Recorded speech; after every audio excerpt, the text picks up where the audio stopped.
what specific strategies did you use to amplify your own executive presence, seeing these other people? And I'm not being gender specific here. So you might say, Julie, they were both men and women that I observed having executive presence. And I guess you would have looked at those people and thought, what is it that they've got that I haven't got? So what were the strategies that you used yourself? So there are a couple of things. And look, I know that executive presence is much more than about how you look and grooming and stuff like that. But certainly that was one of the places that I started. I've always looked sort of younger than my age. I often think as I'm getting older, it's turned into be a benefit. But early in my career, I was really conscious. If I turned up too casual, I looked like the work experience kid. Because I really, people used to look at me and go, seriously, but you've actually finished university. I thought you were still a sort of junior in high school. And so I used clothing to, one, be sort of project that professional image, but to also try and look a little bit older than I actually was, so that people could kind of get that age range in, at least in the right decade. And what I also found was that when I was well groomed and dressed professionally, it did make me feel more confident. It made me feel like I was part of the environment that I was in, that sort of sense of belonging. And so that for me was an important part, so that when I was at the table, I was then able to actually go, yeah, I'm here and I'm here for a reason. And it, sort of slowly you build that sense of confidence. And so whilst clothing can, people say, what is that, sort of like an artificial sense of confidence? I go, actually, no, for me, it wasn't. It actually really helped me. And then it was looking at people around me and seeing the strategies that they used to be able to, one, hold the room, project their voice, speak up in meetings, listen really clearly. So I did all of that. But I also recognized that before particular meetings, particularly big meetings, I knew I would be nervous. And so I was prepared. I had done the planning. And I found that the more prepared I was in terms of who was in the room, what I needed to think about, what I needed to be prepared, all of that really helped me. And then all of those additional things, getting a good night's sleep so that when I was turning up in the room, I was refreshed.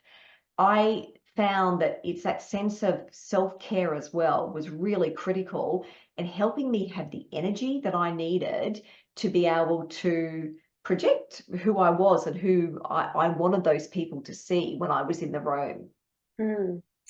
There's a lot in what you've just said, certainly from my perspective anyway, on yes, we need to prepare, we need to get a good night's sleep, we need to make sure physically we've got the energy.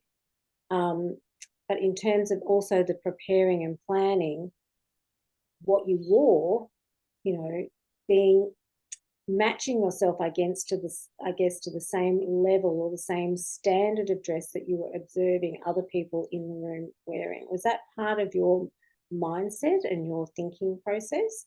I need to dress. I always remember quite early on, and I can't remember who said it because I know it's quite a well-known quote, which is, dress for the job you want, not the job that you have. And that was certainly something that was in the back of my mind, that if I wanted to get to more senior levels, I needed to dress like an executive. I needed to look the part. And I think, we'll probably get into this through the conversation, but I think sometimes today we've lost a little bit of that. And yes, there's a time and a place for casual, but we judge as humans. People love to think that we don't, but we do. As soon as we meet someone for the first time, and we have this term in psychology called thin slicing, where we take very thin pieces of data when we first meet someone and we then size them up and go, do I want to work with you? Do I trust you? Do I want to do business with you? And we make that on what the person is wearing, how they're smiling, how they shake hands. So all of it goes together and it all matters. Absolutely, I totally agree with you. We're creatures of cultural, inheritance, I suppose. So we're taught, even just as an early age, walking down the street, when we see people dressed different ways, you might not want to go over there because they're dressed in a certain. So the stereotypical dressing had enormous influence on us as we were growing up, and I think you and I probably grew up fairly similar. That we were learned, or we were taught, that there was a certain style of dress for different types of scenarios. And you talked about, I want to dress like an executive. So what does that mean? you know, that means a nice jacket. It means, you know, streamlined looks. It means dark colors. It means, you know, minimal accessories. All of those things which mean the other person can actually focus on you and listen to what you've actually got to say. So that's my interpretation of it. But yes, what you've described is absolutely correct. We are, you know, we judge people every single day, every single moment we look at someone, we are judging them based on what we see. And if Yeah. it doesn't come up to our expectations of who they say they are on paper, then that allows us to question, well, are they who they say they are? Oh, exactly. And I say that to people, particularly like with LinkedIn profiles. I say, if your LinkedIn profile picture is not who you are in person, when the person meets you for the first time in kind of real life, your brain sort of does this, oh, hang on, I'm a little bit sort of discombobulated because I thought you looked like this and actually you look like that. And you do start to question. And that doesn't mean it's the right thing to do, but it's what our brain does. Our brain naturally goes there. And so sometimes we have to work against that inbuilt bias that we all have. But it also means for people in a corporate environment, don't make it harder for yourself.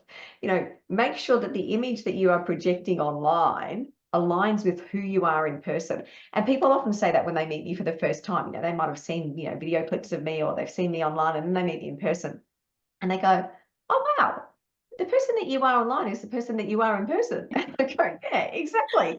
And Yeah. and so it should be.